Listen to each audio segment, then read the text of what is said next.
This is a continuation of The Beetle by Richard Marsh, comprising chapters 23 through 27.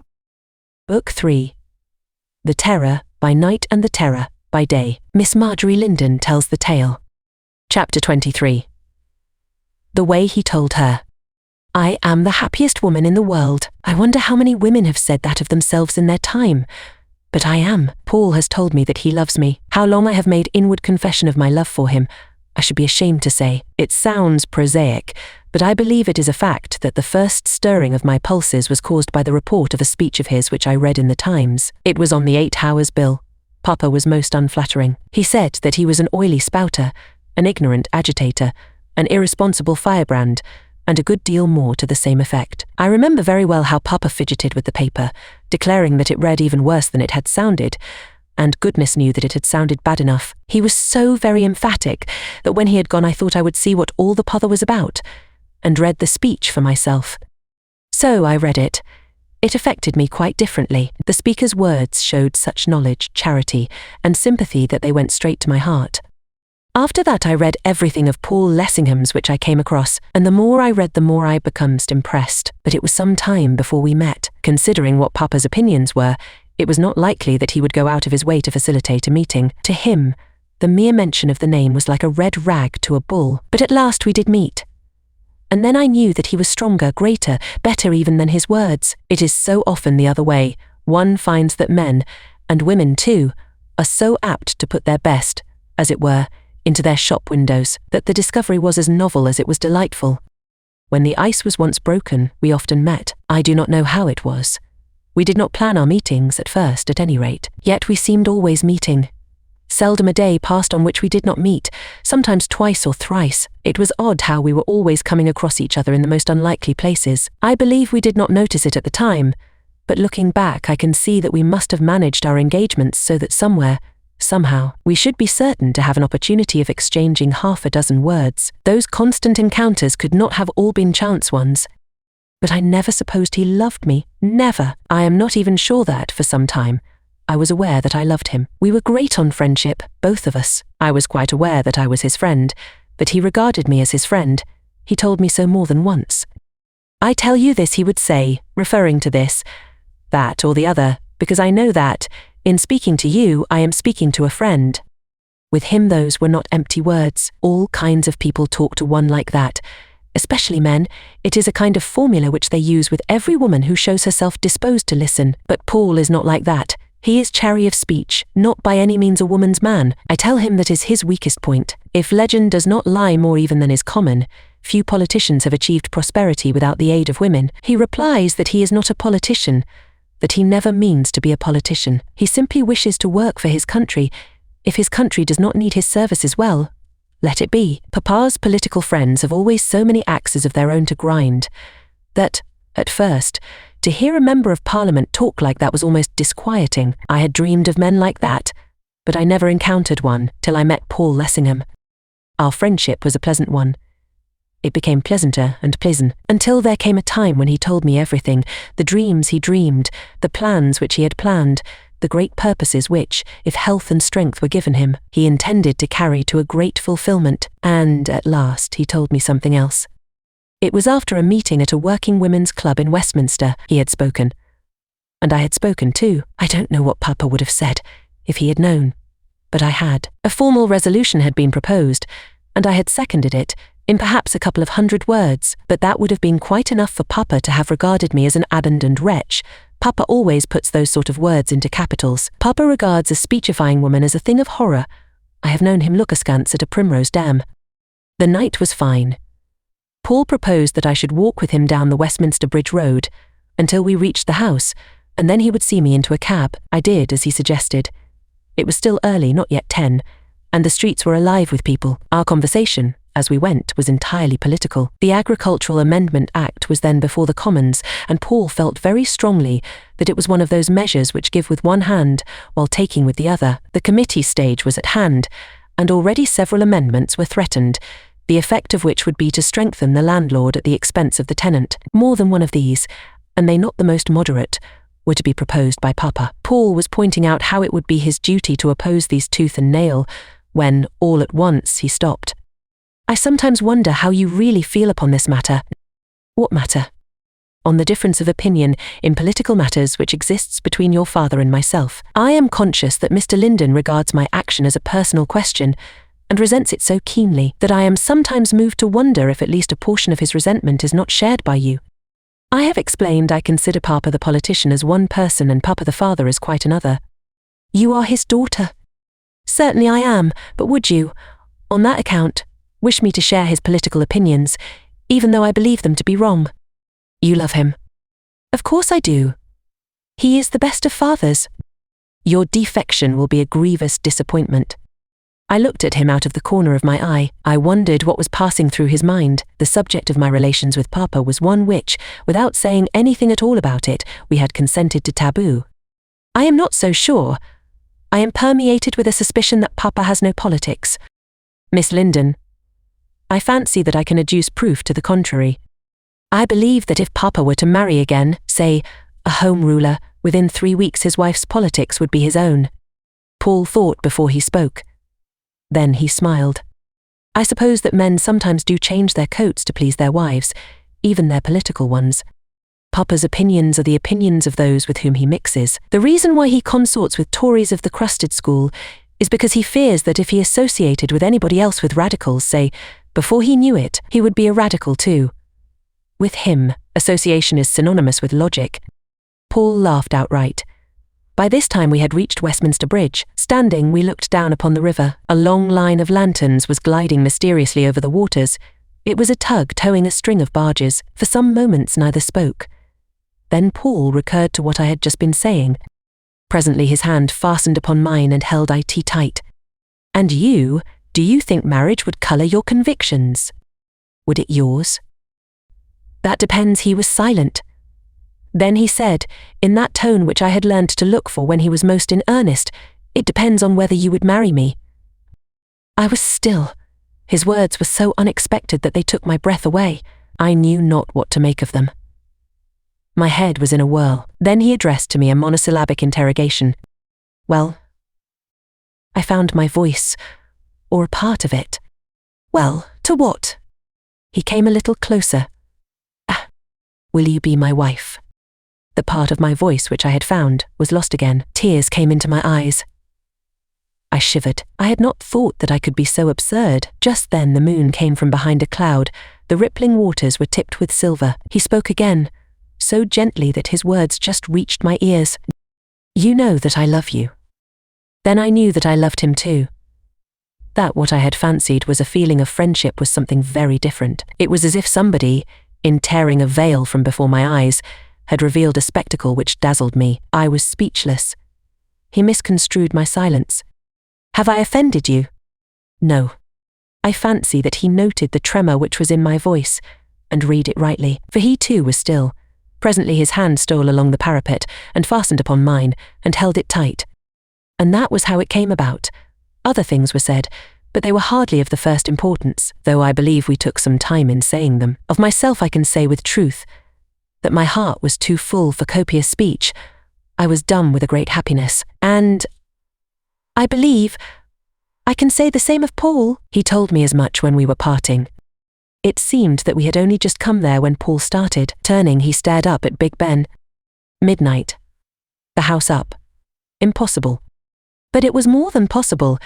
It was fact. We had actually been on the bridge 2 hours, and it had not seemed 10 minutes. Never had I supposed that the flight of time could have been so entirely unnoticed. Paul was considerably taken aback. His legislative conscience pricked him. He excused himself in his own fashion. Fortunately, for once in a way, my business in the house was not so important as my business out of it. He had his arm through mine. We were standing face to face. So you call this business? He laughed. He not only saw me into a cab, but he saw me home in it, and in the cab he kissed me. I fancy I was a little out of sorts that night. My nervous system was, perhaps, demoralized, because when he kissed me, I did a thing which I never do. I have my own standard of behavior, and that sort of thing is quite outside of it. I behaved like a sentimental chit, I cried, and it took him all the way to my father's door to comfort me. I can only hope that, perceiving the singularity of the occasion, he consented to excuse me. Chapter 24. A Woman's View. Sydney Atherton has asked me to be his wife. It is not only annoying, worse, it is absurd. This is the result of Paul's wish that our engagement should not be announced. He is afraid of Papa. Not really, but for the moment. The atmosphere of the house is charged with electricity. Party feeling runs high. They are at each other, hammer and tongs, about this Agricultural Amendment Act. The strain on Paul is tremendous. I am beginning to feel positively concerned. Little things which I have noticed about him lately convince me that he is being overwrought. I suspect him of having sleepless nights. The amount of work which he has been getting through lately has been too much for any single human being.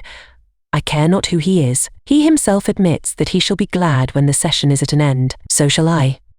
In the meantime, it is his desire that nothing shall be said about our engagement until the house rises. It is reasonable enough. Papa is sure to be violent lately. The barest allusion to Paul's name has been enough to make him explode. When the discovery does come, he will be unmanageable. I foresee it clearly. From little incidents which have happened recently, I predict the worst. He will be capable of making a scene within the precincts of the house. And, as Paul says, there is some truth in the saying that the last straw breaks the camel's back. He will be better able to face Papa's wild wrath when the house has risen. So the news is to bide a wee. Of course, Paul Sale is right, and what he wishes I wish too. Still, it is not all such plain sailing for me as he perhaps thinks. The domestic atmosphere is almost as electrical as that in the house. Papa is like the terrier who scents a rat. He is always sniffing the air. He has not actually forbidden me to speak to Paul. His courage is not quite at the sticking point. But he is constantly making uncomfortable allusions to persons who number among their acquaintance political adventurers, grasping carpetbaggers, radical riffraff, and that kind of thing. Sometimes I venture to call my soul my own, but such a tempest invariably follows that I become discreet again as soon as I possibly can. So, as a rule, I suffer in silence. Still, I would with all my heart that the concealment were at an end. No one need imagine that I am ashamed of being about to marry Paul, Papa least of all. On the contrary, I am as proud of it as a woman can be. Sometimes, when he has said or done something unusually wonderful, I fear that my pride will out. I do feel it so strong within me. I should be delighted to have a trial of strength with Papa. Anywhere, at any time, I should not be so rude to him as he would be to me. At the bottom of his heart, Papa knows that I am the more sensible of the two.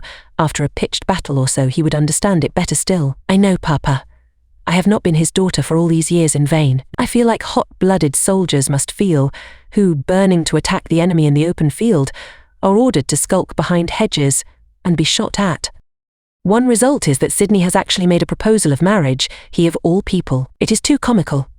The best of it was that he took himself quite seriously. I do not know how many times he has confided to me the sufferings which he has endured for love of other women, some of them, I am sorry to say, decent married women too, but this is the first occasion on which the theme has been a personal one. He was so frantic, as he is wont to be, that, to calm him, I told him about Paul, which, under the circumstances, to him I felt myself at liberty to do. In return, he was melodramatic, hinting darkly at I know not what. I was almost cross with him. He is a curious person, Sydney Atherton. I suppose it is because I have known him all my life, and have always looked upon him, in cases of necessity, as a capital substitute for a brother, that I criticize him with so much frankness. In some respects, he is a genius. In others, I will not write fool, for that he never is, though he has often done some extremely foolish things. The fame of his inventions is in the mouths of all men, though the half of them has never been told. He is the most extraordinary mixture. The things which most people would like to have proclaimed in the street, he keeps tightly locked in his own bosom, while those which the same persons would be only too glad to conceal, he shouts from the roofs. A very famous man once told me that if Mr. Atherton chose to become a specialist, to take up one branch of inquiry, and devote his life to it, his fame, before he died, would bridge the spheres. But sticking to one thing is not in Sydney's line at all. He prefers, like the bee, to roam from flower to flower. As for his being in love with me, it is ridiculous. He is as much in love with the moon. I cannot think what has put the idea into his head. Some girl must have been ill-using him, or he imagines that she has. The girl whom he ought to marry, and whom he ultimately will marry, is Dora Grayling. She is young, charming, immensely rich and over head and ears in love with him. If she were not, then he would be over head and ears in love with her. I believe he is very near it as it is. Sometimes he is so very rude to her. It is a characteristic of Sydney's, that he is apt to be rude to a girl whom he really likes. As for Dora, I suspect she dreams of him. He is tall, straight, very handsome, with a big moustache, and the most extraordinary eyes, I fancy that those eyes of his have as much to do with Dora's state as anything. I have heard it said that he possesses the hypnotic power to an unusual degree, and that, if he chose to exercise it, he might become a danger to society. I believe he has hypnotized Dora. He makes an excellent brother. I have gone to him many and many a time for help, and some excellent advice I have received. I dare say I shall consult him still. There are matters of which one would hardly dare to talk to Paul. In all things he is the great man. He could hardly condescend to chiffons. Now Sidney can and does. When he is in the mood on the vital subject of trimmings, a woman could not appeal to a sounder authority. I tell him, if he had been a dressmaker, he would have been magnificent. I am sure he would. Chapter 25. The Man in the Street. This morning I had an adventure. I was in the breakfast room. Papa, as usual, was late for breakfast, and I was wondering whether I should begin without him, when, chancing to look round, something caught my eye in the street. I went to the window to see what it was. A small crowd of people was in the middle of the road, and they were all staring at something which, apparently, was lying on the ground. What it was I could not see. The butler happened to be in the room. I spoke to him. "Peter, what is the matter in the street? Go and see." He went and saw, and presently he returned. Peter is an excellent servant, but the fashion of his speech, even when conveying the most trivial information, is slightly sesquipedalian. He would have made a capital cabinet minister at question time. He wraps up the smallest portions of meaning in the largest possible words. An unfortunate individual appears to have been the victim of a catastrophe. I am informed that he is dead. The constable asserts that he is drunk. Drunk? Dead? Do you mean that he is dead drunk at this hour? He is either one or the other. I did not behold the individual myself. I derived my information from a bystander. That was not sufficiently explicit for me. I gave way to a, seemingly, quite causeless impulse of curiosity. I went out into the street, just as I was, to see for myself. It was, perhaps, not the most sensible thing I could have done, and Papa would have been shocked, but I am always shocking Papa. It had been raining in the night, and the shoes which I had on were not so well suited as they might have been for an encounter with the mud. I made my way to the point of interest. "What's the matter?" I asked. A workman, with a bag of tools over his shoulder, answered me. "There's something wrong with someone. Policeman says he's drunk, but he looks to me as if he was something worse. Will you let me pass, please?" When they saw I was a woman, they permitted me to reach the centre of the crowd. A man was lying on his back, in the grease and dirt of the road. He was so plastered with mud that it was difficult, at first, to be sure that he really was a man. His head and feet were bare.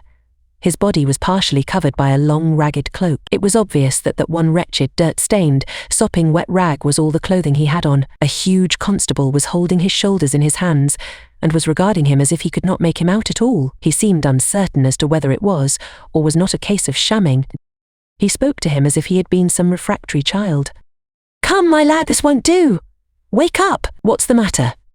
But he neither woke up, nor explained what was the matter. I took hold of his hand. It was icy cold. Apparently the wrist was pulseless. Clearly this was no ordinary case of drunkenness. "There is something seriously wrong, officer. Medical assistance ought to be had at once." "Do you think he's in a fit, miss?" "That a doctor should be able to tell you better than I can. There seems to be no pulse. I should not be surprised to find that he was."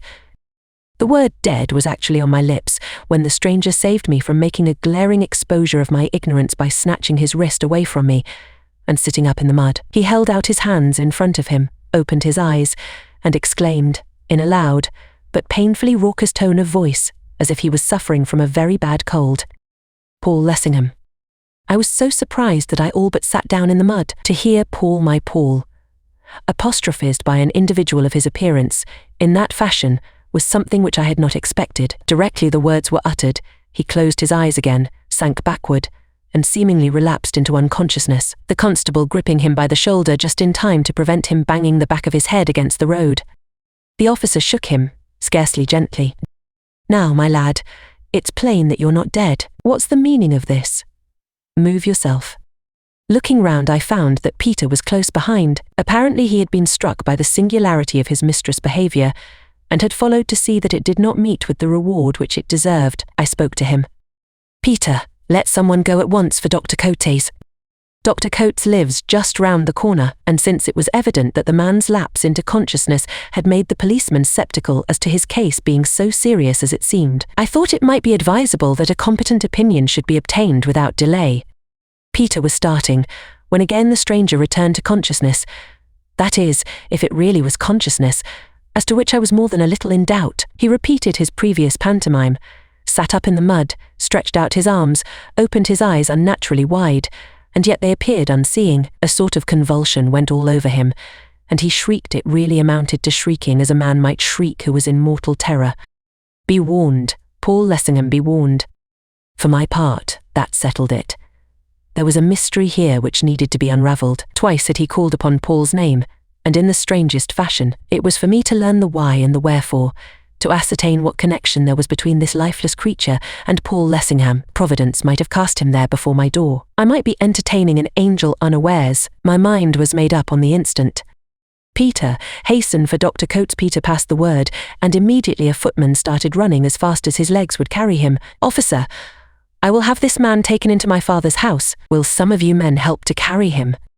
There were volunteers enough, and to spare. I spoke to Peter in the hall. Is Papa down yet? Mr. Linden has sent down to say that you will please not wait for him for breakfast. He has issued instructions to have his breakfast conveyed to him upstairs. That's all right. I nodded towards the poor wretch who was being carried through the hall. You will say nothing to him about this, unless he particularly asks. You understand. Peter bowed. He is discretion itself. He knows I have my vagaries, and it is not his fault if the savour of them travels to Papa. The doctor was in the house almost as soon as the stranger.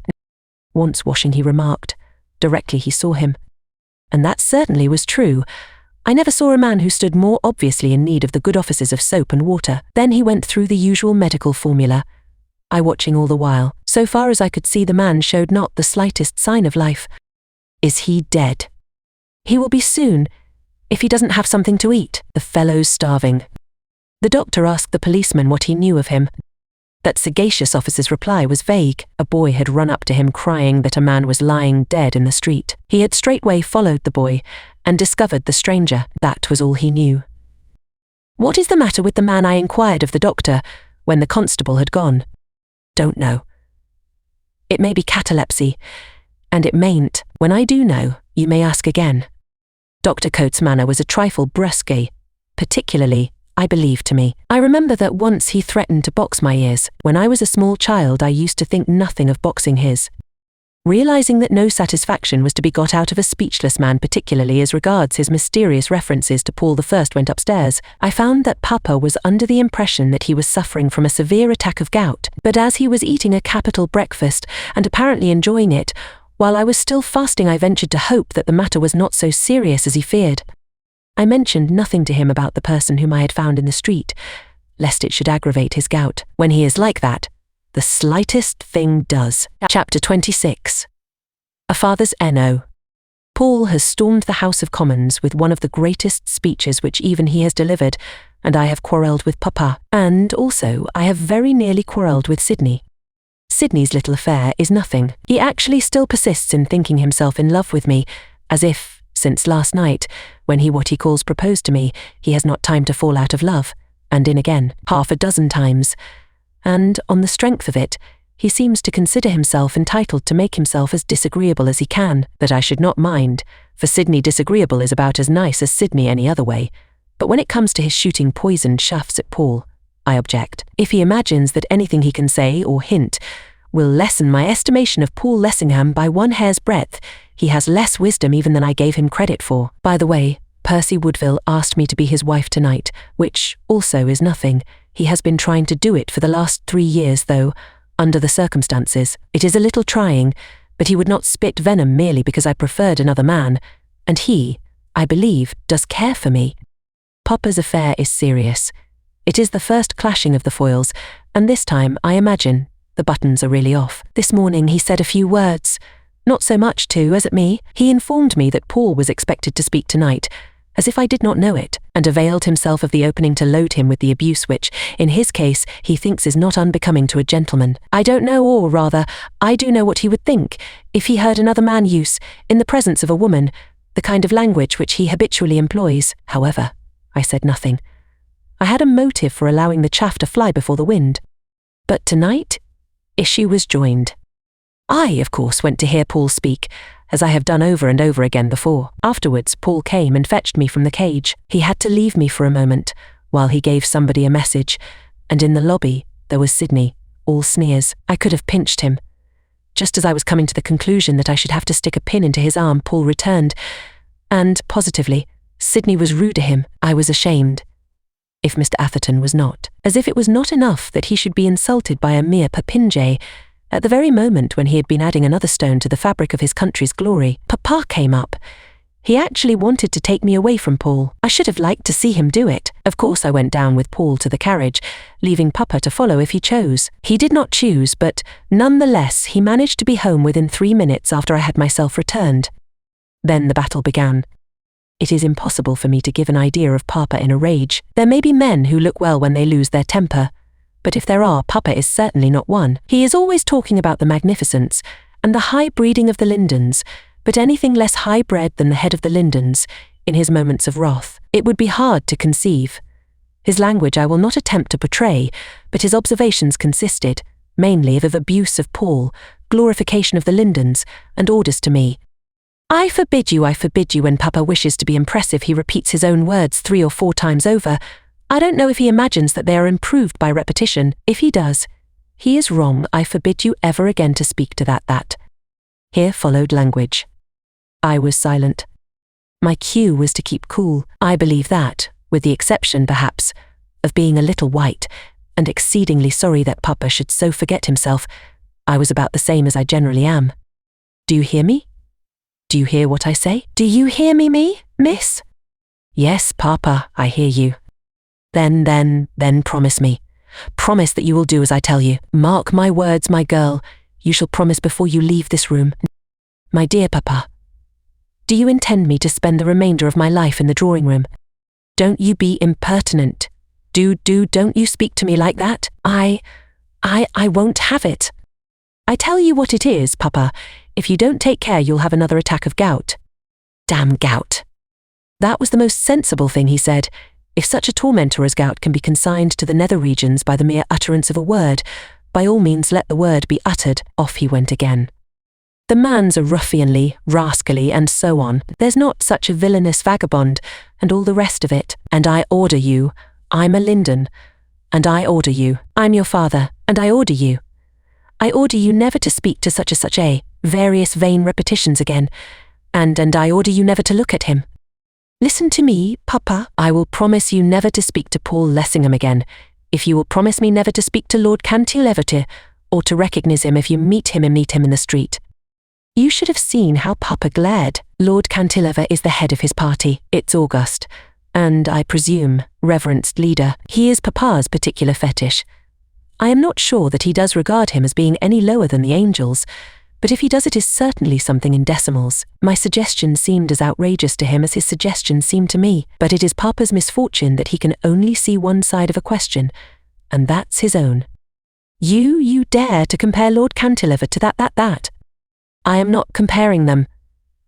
I am not aware of there being anything in particular against Lord Cantilever that is against his character, but of course I should not dream of comparing a man of his calibre with one of real ability, like Paul Lessingham. It would be to treat his lordship with too much severity. I could not help it. But that did it. The rest of Papa's conversation was a jumble of explosions. It was all so sad. Papa poured all the vials of his wrath upon Paul, to his own sore disfigurement. He threatened me with all the pains and penalties of the Inquisition if I did not immediately promise to hold no further communication with Mr. Lessingham. Of course I did nothing of the kind. He cursed me in default by bell, book, and candle, and by ever so many other things beside. He called me the most dreadful names. Me, his only child. He warned me that I should find myself in prison before I had done. I am not sure that he did not hint darkly at the gallows. Finally, he drove me from the room in a whirlwind of anathemas. Chapter 27. The Terror by Night. When I left Papa, or, rather, when Papa had driven me from him, I went straight to the man whom I had found in the street. It was late, and I was feeling both tired and worried, so that I only thought of seeing for myself how he was. In some way he seemed to be a link between Paul and myself, and as, at that moment, Links of that kind were precious. I could not have gone to bed without learning something of his condition. The nurse received me at the door. "Well, nurse, how's the patient?" Nurse was a plump, motherly woman who had attended more than one odd protege of mine, and whom I kept pretty constantly at my beck and call. She held out her hands. "It's hard to tell. He hasn't moved since I came." "Not moved? Is he still insensible?" "He seems to me to be in some sort of trance. He does not appear to breathe, and I can detect no pulsation, but the doctor says he's still alive. It's the queerest case I ever saw." I went farther into the room. Directly I did so, the man in the bed gave signs of life which were sufficiently unmistakable. Nurse hastened to him. "Why," she exclaimed, "he's moving. He might have heard you enter." He not only might have done, but it seemed possible that that was what he actually had done. As I approached the bed, he raised himself to a sitting posture, as, in the morning, he had done in the street, and he exclaimed, as if he addressed himself to someone whom he saw in front of him. I cannot describe the almost more than human agony which was in his voice. "Paul Lessingham. Beware. The Beetle."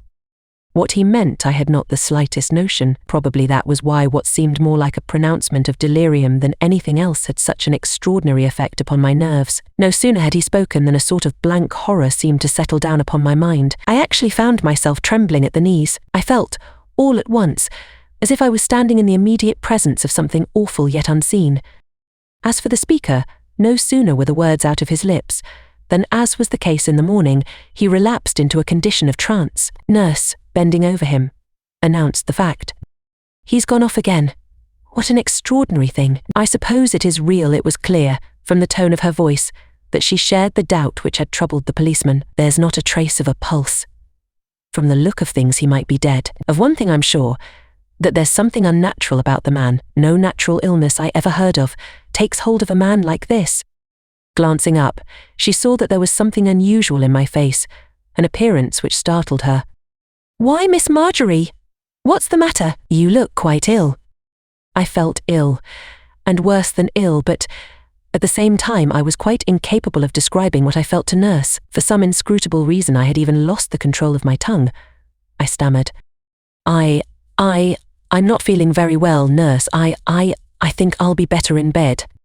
As I spoke, I staggered towards the door, conscious all the while that Nurse was staring at me with eyes wide open. When I got out of the room, it seemed, in some incomprehensible fashion, as if something had left it with me, and that it and I were alone together in the corridor. So overcome was I by the consciousness of its immediate propinquity, that, all at once, I found myself cowering against the wall, as if I expected something or someone to strike me. How I reached my bedroom I do not know. I found Fanchette awaiting me. For the moment her presence was a positive comfort, until I realized the amazement with which she was regarding me. "Mademoiselle is not well." "Thank you, Fanchette, and I am rather tired. I will undress myself tonight. You can go to bed."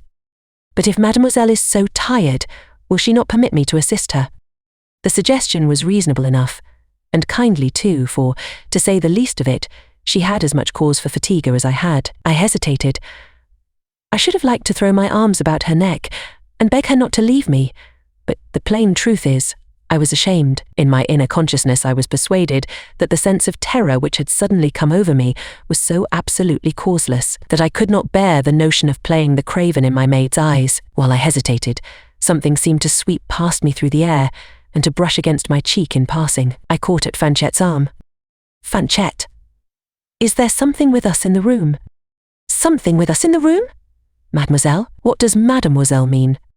She looked disturbed, which was, on the whole, excusable. Fanchette is not exactly a strong-minded person, and not likely to be much of a support when a support was most required. If I was going to play the fool, I would be my own audience, so I sent her off. "Did you not hear me tell you that I will undress myself? You are to go to bed." "Bed?" She went to bed, with quite sufficient willingness. The instant that she was out of the room I wished that she was back again. Such a paroxysm of fear came over me that I was incapable of stirring from the spot on which I stood, and it was all I could do to prevent myself from collapsing in a heap on the floor. I had never, till then, had reason to suppose that I was a coward, nor to suspect myself of being the possessor of nerves. I was as little likely as anyone to be frightened by shadows. I told myself that the whole thing was sheer absurdity, and that I should be thoroughly ashamed of my own conduct when the morning came. If you don't want to be self-branded as a contemptible idiot, Marjorie Linden, you will call up your courage, and these foolish fears will fly. But it would not do. Instead of flying, they grew worse. I became convinced, and the process of conviction was terrible beyond words, that there actually was something with me in the room, some invisible horror, which, at any moment, might become visible. I seemed to understand with a sense of agony which nothing can describe, that this thing which was with me was with Paul, that we were linked together by the bond of a common and a dreadful terror, that, at that moment, that same awful peril which was threatening me, was threatening him, and that I was powerless to move a finger in his aid. As with a sort of second sight, I saw out of the room in which I was, into another, in which Paul was crouching on the floor, covering his face with his hands, and shrieking. The vision came again and again with a degree of vividness of which I cannot give the least conception. At last the horror, and the reality of it, goaded me to frenzy. Paul! Paul the first screamed. As soon as I found my voice, the vision faded. Once more I understood that, as a matter of simple fact, I was standing in my own bedroom, that the lights were burning brightly, that I had not yet commenced to remove a particle of dress. Am I going mad, I wondered. I had heard of insanity taking extraordinary forms, but what could have caused softening of the brain in me, I had not the faintest notion. Surely that sort of thing does not come on one in such a wholly unmitigated form, without the slightest notice, and that my mental faculties were sound enough a few minutes back I was certain. The first premonition of anything of the kind had come upon me with the melodramatic utterance of the man I had found in the street. Paul Lessingham, beware. The Beetle. The words were ringing in my ears. What was that? There was a buzzing sound behind me. I turned to see what it was. It moved as I moved, so that it was still at my back. I swung swiftly, right round on my heels. It still eluded me. It was still behind. I stood and listened. What was it that hovered so persistently at my back? The buzzing was distinctly audible. It was like the humming of a bee. Or could it be a beetle? My whole life long I have had an antipathy to beetles, of any sort or kind. I have objected neither to rats nor mice, nor cows, nor bulls, nor snakes, nor spiders, nor toads, nor lizards, nor any of the 1,001 other creatures, animate or otherwise, to which so many people have a rooted, and apparently illogical dislike. My pet and only horror has been beetles, the mere suspicion of a harmless, and, I am told, necessary cockroach being within several feet has always made me seriously uneasy. The thought that a great, winged beetle to me, a flying beetle is the horror of horrors, was with me in my bedroom. Goodness alone knew how it had got there, was unendurable. Anyone who had beheld me during the next few moments would certainly have supposed I was deranged. I turned and twisted, sprang from side to side, screwed myself into impossible positions, in order to obtain a glimpse of the detested visitant, but in vain. I could hear it all the time, but see it never. The buzzing sound was continually behind. The terror returned. I began to think that my brain must be softening. I dashed to the bed. Flinging myself on my knees, I tried to pray, but I was speechless. Words would not come, my thoughts would not take shape. I all at once became conscious, as I struggled to ask help of God, that I was wrestling with something evil, that if I only could ask help of him, evil would flee. But I could not. I was helpless, overmastered. I hid my face in the bedclothes, cramming my fingers into my ears, but the buzzing was behind me all the time. I sprang up, striking out, blindly, wildly, right and left, hitting nothing. The buzzing always came from a point at which, at the moment, I was not aiming. I tore off my clothes. I had on a lovely frock which I had worn for the first time that night. I had had it specially made for the occasion of the Duchess ball, and more especially in honour of Paul's great speech. I had said to myself, when I saw my image in a mirror, that it was the most exquisite gown I had ever had, that it suited me to perfection, and that it should continue in my wardrobe for many a day, if only as a souvenir of a memorable night. Now, in the madness of my terror, all reflections of that sort were forgotten. My only desire was to away with it. I tore it off anyhow, letting it fall in rags on the floor at my feet. All else that I had on I flung in the same way after it. It was a veritable holocaust of dainty garments, I acting as relentless executioner who am, as a rule, so tender with my things. I leaped upon the bed, switched off the electric light, hurried into bed, burying myself, over head and all, deep down between the sheets. I had hoped that by shutting out the light, I might regain my senses, that in the darkness I might have opportunity for sane reflection. But I had made a grievous error. I had exchanged bad for worse. The darkness lent added terrors. The light had not been out 5 seconds before I would have given all that I was worth to be able to switch it on again. As I cowered beneath the bedclothes, I heard the buzzing sound above my head. The sudden silence of the darkness had rendered it more audible than it had been before. The thing, whatever it was hovering above the bed. It came nearer and nearer. It grew clearer and clearer. I felt it alight upon the coverlet. Shall I ever forget the sensations with which I did feel it? It weighed upon me like a ton of lead. How much of the seeming weight was real, and how much imaginary I cannot pretend to say, but that it was much heavier than any beetle I have ever seen or heard of, I am sure. For a time it was still, and during that time I doubt if I even drew my breath. Then I felt it begin to move, in wobbling fashion, with awkward, ungainly gait, stopping every now and then, as if for rest. I was conscious that it was progressing, slowly yet surely, towards the head of the bed. The emotion of horror with which I realized what this progression might mean will be, I fear, with me to the end of my life, not only in dreams but too often also in my waking hours. My heart, as the psalmist has it, melted like wax within me. I was incapable of movement, dominated by something as hideous as, and infinitely more powerful than, the fascination of the serpent. When it reached the head of the bed, what I feared with what a fear would happen did happen. It began to find its way inside, to creep between the sheets. The wonder is I did not die. I felt it coming nearer and nearer, inch by inch. I knew that it was upon me, that escape there was none. I felt something touch my hair. And then oblivion did come to my aid. For the first time in my life I swooned. This concludes the 6th part of 10 total of The Beetle by Richard Marsh, produced by Best Audiobooks for free.